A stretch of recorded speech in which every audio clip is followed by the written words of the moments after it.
Oh,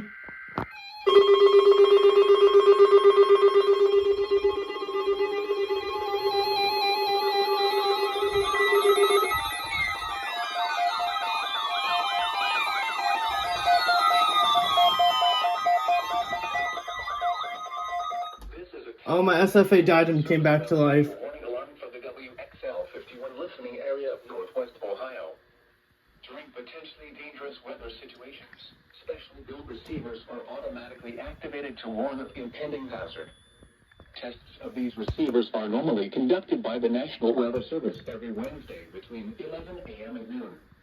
When there is a threat of It died and came back to life. weather in the area, the test will be postponed until the following day. This thing failed again. As the test of National Weather Service weather radio warning alarm.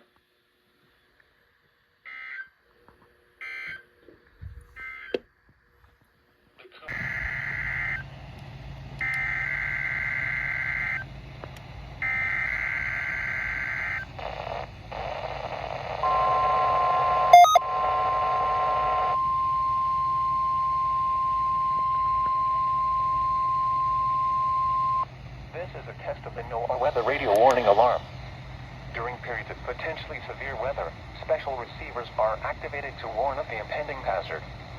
Tests for these receivers are normally conducted by the National Weather Service every Wednesday between 11 a.m. and noon. When there is a threat of severe weather on Wednesday, the test will be postponed until the first available good weather day. Reception of this broadcast and the warning alarm will vary at any given location. This variability, normally more noticeable at greater distances from the transmitter, will occur even though you are using a good quality receiver in perfect working condition. The tone alert will be automatically activated for selected watches and warnings affecting the following counties. In Indiana, Porter, LaPorte, St. Joseph, Elkhart, LaGrange, Steuben, Stark, Marshall, Kosciuszko, Noble, DeKalb, Woodley, Allen, Miami, Wabash, Huntington, Wells, Adams, Grant, Blackford, Pulaski, and Jay. In Ohio, Williams, Fulton, Defiance, Henry, Paulding, and Van Wert. And in Michigan, Berrien, Cass, St. Joseph, Branch, and Hillsdale. For more information, see our webpage at www.weather.gov/IWX and click on NOAA Weather Radio under Local Information. We now return to regular programming.